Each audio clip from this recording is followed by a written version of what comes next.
ثاقب بشیر صاحب، کیونکہ ایسا لگتا ہے فواد چودھری صاحب کو بہت استثنا حاصل ہے، اور پھر پارٹی کے اندر دو ہی لوگ موجود ہیں، ایک فواد چودھری صاحب اور ایک فیصل چودھری صاحب، دونوں بھائی ملاقات بھی کرنے جاتے ہیں، ترجمانی بھی فیصل چودھری صاحب ہی زیادہ تر کرتے ہیں، پھر گنڈا پور صاحب احتجاج کرنے آتے ہیں، غائب ہو جاتے ہیں، پی ٹی آئی والے کہتے ہیں وہ ان کو کوئی اغوا کر کے لے گیا، پھر پتہ لگتا ہے وہ کہیں چائے پینے چلے گئے۔ ان باتوں کی بنا پر یہ کہا جاتا ہے کہ پاکستان تحریک انصاف کے اندر تقسیم ہے، کوئی ادھر کھیل رہا ہے کوئی ادھر کھیل رہا ہے۔ فیصل واڈا صاحب کہتے ہیں کہ پاکستان تحریک انصاف میں بہت سے ایسے لوگ ہیں جو یہ نہیں چاہتے کہ عمران خان رہا ہوں۔ فواد چودھری صاحب کی آپ نے بات کی، وہ بعض اوقات کیا کہتے ہیں، آپ کے خلاف کوئی چیز استعمال ہو رہی ہو تو آپ اس کو اپنے حق میں استعمال کرنا شروع کر دیں۔ ویسے تو خان صاحب جیل میں ہیں، فواد چودھری صاحب کی کبھی بھی ملاقات نہ ہوتی، لیکن جی ایچ کے حملہ کیس میں کیونکہ وہ نامزد ملزم ہیں اور وہاں پہ چل رہا ہے ٹرائل، اور اس ٹرائل کے درمیان وہ جاتے ہیں اپنا کیس بھگتنے، اور اس کے بعد اس دوران ان کی خان صاحب سے ملاقات بھی ہوتی ہے، مشورے بھی ہوتے ہیں، ساری چیزیں جو ہے ڈسکس ہو رہی ہوتی ہیں۔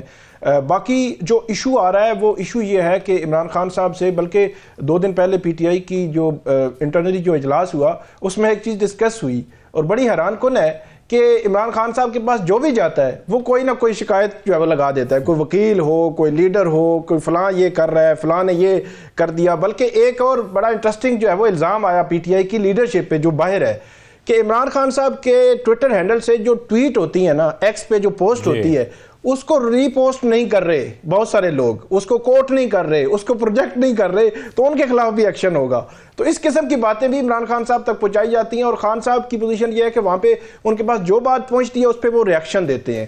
اور شیر افضل مروت صاحب کو میں سن رہا تھا تو وہ کہہ رہے تھے کہ مجھے ایکسیس نہیں ہو رہی، اور مجھے یاد ہے کہ اس سے قبل بھی شیر افضل مروت صاحب کو جب پارٹی سے نکالا گیا تھا اور یہ آرڈر آ گیا تھا کہ ان کو نکال دیں، اور ایک دن جو ہے شیر افضل مروت اڈیالہ جیل کے گیٹ پہ پہنچے اور انہوں نے کہا مجھے ایک دفعہ ملاقات کرنے دیں۔ ملاقات ہوئی تو اسی ملاقات میں معاملہ ختم ہو گیا، خان صاحب نے کہا چلیں ٹھیک ہے جاری رکھیں۔ تو یہ بھی ایک بڑا معاملہ ہے کہ جو کمیونیکیشن کا جو گیپ ہے یہ بھی ایک بڑا ایشو ہے، جس وجہ سے پی ٹی آئی کے اندر ہمیں خلفشار نظر آتا ہے ایک دوسرے کے۔ ایک اور آج کل جو بات بلکہ کافی عرصے سے ہم سن رہے ہیں، ایک دوسرے کو ٹاؤٹ کہتے ہیں، ایک دوسرے پہ جو ہے وہ شک کیا جاتا ہے، یہ شک بھی کیا جاتا ہے کہ یہ کسی اور پارٹی کے ساتھ ملے ہوئے ہیں، کسی اور پارٹی کا ایجنڈا جو ہے وہ آگے بڑھا رہے ہیں، یا پارٹی کے اندر جو پالیسی ہے اس کو دوسری طرف جو ہے وہ لیک کیا جاتا ہے۔ تو یہ جو ٹرسٹ ہے نا یہ بھی پی ٹی آئی کے لوگ ایک دوسرے پر نہیں کرتے۔ اسی وجہ سے اب دیکھیں جنید اکبر اور علی امین گنڈا پور کے حوالے سے بھی باتیں، اور پی ٹی آئی کے جو وکلا ہے ان کے اندر جو رفٹ ہے، میرا خیال میں اس رفٹ کو پی ٹی آئی کی جو احتجاجی تحریک ہے اس کو بھی نقصان پہنچ رہا ہے کہ پی ٹی آئی کی احتجاجی تحریک، پہلے بھی ہم نے اس پہ بات کی تھی کہ انڈیپینڈنٹ لائرز جو ہے 26ویں آئینی ترمیم کے خلاف باہر نکلے تھے، تو پی ٹی آئی کی انٹرنل جو وکلا کی رفٹ تھی وہ اگر نہ ہوتی اور یہ مضبوط طریقے سے اکٹھے ہو کے مشترکہ جو ہے وہ وہاں پہ جاتے، ان سے ملتے اور اس تحریک کو سپورٹ کرتے، تو وہ حکومت کے خلاف ایک جو ہے وہ تھرڈ پارٹی تحریک بن سکتی تھی، لیکن وہ نہیں کیا، انہوں نے نہیں پہنچے اور نہیں اس طرح سپورٹ کیا جس طرح جو کیا جانا تھا۔ وکلا کا سپریم کورٹ بار کا الیکشن ہوا تھا، وہاں پہ بھی ہم نے یہی دیکھا کہ وہاں سپریم کورٹ بار کے صدر اگر آ جاتے حامد خان گروپ کے تو آج وکلا تحریک کی پوزیشن اور ہوتی، اور وہاں پہ کیونکہ پی ٹی آئی کے اندر بھی اختلافات تھے اور انہوں نے اعظم نذیر تارڑ صاحب کا جو گروپ ہے ان کو سپورٹ کیا اور وہ جیت گئے، آج جو اپوزیشن ہو رہا ہے۔ تو یہ بہت سارے معاملات ہیں۔ اس میں ایک اور جو چیز ہے آخری بات میں کروں گا کہ اس وقت اگر بات کی جائے تو عمران خان صاحب ہیں، ڈاکٹر یاسمین راشد ہیں، شاہ محمود قریشی ہیں، اعجاز چودھری ہیں، عمر چیمہ ہیں، یہ لوگ جو ہے اس وقت جیل میں ہیں۔ اس کے علاوہ فواد چودھری باہر جو ہے وہ ہمیں نظر آتے ہیں جنہوں نے جیل بھی کاٹی، اور باقی اسد عمر وغیرہ تو چھوڑ چکے۔ جب عمران خان صاحب باہر آئیں گے تو میرے خیال میں ٹوٹل جو ہے وہ تبدیل ہو جائے گا یہ سلسلہ۔ یہ جب تک وہ جیل میں ہیں یہ ساری چیزیں ہمیں جو ہے وہ کسی نہ کسی صورت میں نظر آتی رہیں گی، اور عمران خان صاحب بھی میرے خیال میں ہر 3-4 ماہ کے بعد جو ہے وہ مختلف عہدے داروں کو تبدیل کرتے رہتے ہیں، اور پھر جب وہ ان کی طرف سے شکایات آتی ہے پھر نیا لے آتے ہیں، پھر نیا لے آتے ہیں، نیا خون جب آتا ہے تو وہ زیادہ ایکٹیولی کام کرتا ہے۔ جب تک وہ اندر ہیں یہی رہیں گے، لیکن باہر آئیں گے تو ٹوٹل قیادت جو ہے وہ تبدیل ہوگی۔ ثاقب بشیر صاحب، کیونکہ ہم نے دیکھا کہ ایلان مسک صاحب ایک اہم ڈونلڈ ٹرمپ کے ساتھی ہیں، حکومت میں ان کے ساتھ ہیں، بہت سے فیصلے لیتے ہیں، پریس کانفرنس کرتے ہیں تو توجہ کا مرکز بن جاتے ہیں۔ وہ بھی اتنی بڑی انڈسٹری کچھ عرصہ قبل جو ہے وہ انڈیا میں لگا کے گئے اپنی مینوفیکچرنگ کی، اس سے علیحدہ بھی ہم دیکھتے ہیں کہ انڈیا ایک بڑی مارکیٹ کہا جاتا ہے، پاکستان سے زیادہ ان کی آبادی ہے تو انویسٹر بھی اس لیے وہاں پر زیادہ آتا ہے۔ تو جو اس وقت یہ دورہ رہا، اس کے بعد پاکستان کے وزیر خارجہ اب سلامتی کونسل اجلاس میں شرکت کریں گے جس کے لیے وہ 18 فروری کو نیو یارک جائیں گے، تو اب پاکستان کیا موقف رکھ سکتا ہے یہ تشویش جو ہے ان ہتھیاروں کی ڈیل کے حوالے سے؟ ایک تو جو فارن آفس کا اس پہ باقاعدہ طور پر موقف آ گیا ہے، یقینی طور پر یہی جو موقف ہے وہ پاکستان وہاں جا کر بھی وزیر خارجہ جو ہے وہ رکھیں گے، لیکن میرا خیال ہے کہ جو ہمارا دشمن ملک ہے اس کو ایک خاص طریقے سے لینس سے دیکھنے کی بجائے ہمیں اس طرح دیکھنا چاہیے کہ وہ کیسے آگے بڑھ رہے ہیں۔ اندازہ لگائیں کہ 20 جنوری کو ٹرمپ آتے ہیں اور جو ان کے وزیر خارجہ ہیں وہ ہمیں واضح طور پر ان کی جو وہاں پہ تھی، وہاں پہ ایک چل رہی تھی میٹنگ چل رہی تھی، وہ جب انہوں نے حلف اٹھایا، حلف برداری کی جو تقریب تھی اس میں موجود تھے۔ پھر ابھی 12 فروری کو تو تقریباً یہ 20-22 دن بنتے ہیں اور مودی وہاں پہ پہنچ گئے۔ اور اس کے علاوہ اگر دیکھا جائے تو بھارت امریکہ کے درمیان جو دو طرفہ تجارت کا حجم ہے وہ بہت زیادہ ہے۔ ابھی انہوں نے $500 بلین کا کہا ہے، 190 بلین ڈالر آلریڈی ہے، اور ہمارا $5.5 بلین ہے گزشتہ سال کا۔ تو اس سے بھی اندازہ لگا لیں کہ دو طرفہ تجارت کیا ہو رہی ہے۔ اور پھر جب یہ دیکھیں کہ ابھی تک ہم جو ہے وہ انتظار کر رہے ہیں کہ جو ٹرمپ صاحب ہیں وہ کال کریں گے یا اس قسم کی کوئی سچویشن بنے گی۔ اگر 2 سال پہلے چلے جائیں تو 2 سال پہلے بھی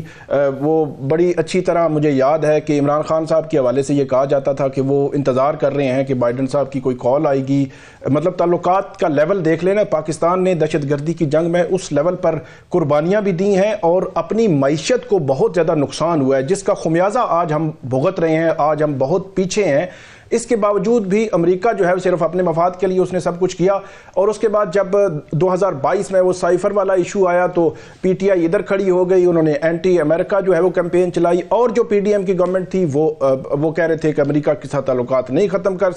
خراب کر سکتے ہم، اور اس کے بعد سلسلہ چلتا رہا۔ کبھی ہم نے نہیں دیکھا کہ وہ ان کی طرف سے کوئی کال آئی ہو یا کوئی اس قسم کی سچویشن بنی ہو۔ ابھی بھی ٹرمپ جو ہے تو پاک امریکہ تعلقات کا تناظر جو ہے یہ بھی آپ ذہن میں رکھیں کہ بھارت جو ہے وہ ایک تو وہاں پہ معیشت ان کی بہت زیادہ مضبوط ہے، بڑا ملک ہے۔ پھر جو ایلان مسک کی آپ نے بات کی، ایلان مسک کے ساتھ پاکستان کی جو اتھارٹیز ہیں وہ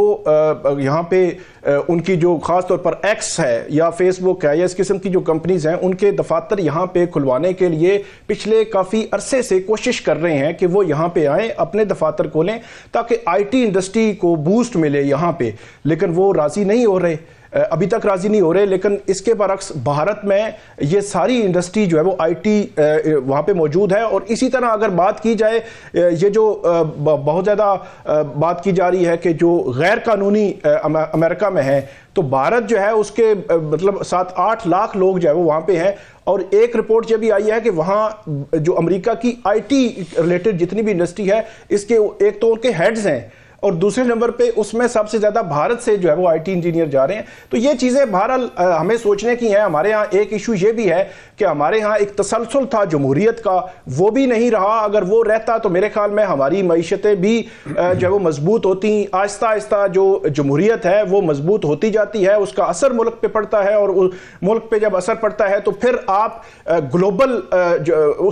دنیا کے سامنے جو ہے وہ مضبوط پاور بن کے آتے ہیں، آپ ان کے سامنے بات کر سکتے ہیں۔ تو اگر معیشت ہم نے مضبوط کرنی ہے تو ہمارے ہاں اس کا تسلسل جو ہے وہ ضروری ہے۔ امریکہ بھی ہم سے بات کرے گا، امریکہ جو ہے وہ اگر مودی سے بات کر رہا ہے تو اس کے پیچھے وہ معیشت ہے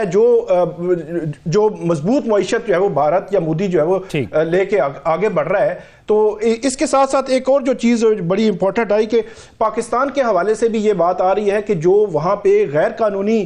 پاکستانی ہیں امریکہ میں، اگر بھارت کے وہ واپس بھیج رہے ہیں تو پاکستانی بھی 8000 آئیڈینٹیفائی ہوئے ہیں وہاں پہ، جن کو وہ واپس بھیجنے کے حوالے سے سوچ رہے ہیں امریکہ جو ہے۔ ابھی تک پاکستانی واپس بھیجے نہیں گئے، آئندہ آنے والے دنوں میں اس حوالے سے بھی کوئی خبر آ سکتی ہے کہ وہ جو ہے وہ ان کو جو ہے وہ واپس بھیج سکتے ہیں۔ لیکن بات وہی پہ آتی ہے کہ پاکستان اور بھارت کو امریکہ دو الگ الگ نظروں سے دیکھتا ہے، اور وہ چائنا فیکٹر بھی ہے، اس کی ایک وجہ یہ بھی ہے۔ پھر جو ملٹری اور جو ہتھیاروں کے حوالے سے جو تعاون ہے، F-35 کے حوالے سے امریکہ نے یہ پیشکش کی ہے کہ وہ جو ہے وہ خرید لیں۔ تو وہ اینگل جو ہے مختلف ہیں، اینگل تب ہی بن سکتا ہے جب ہماری معیشت جو ہے مضبوط ہوگی۔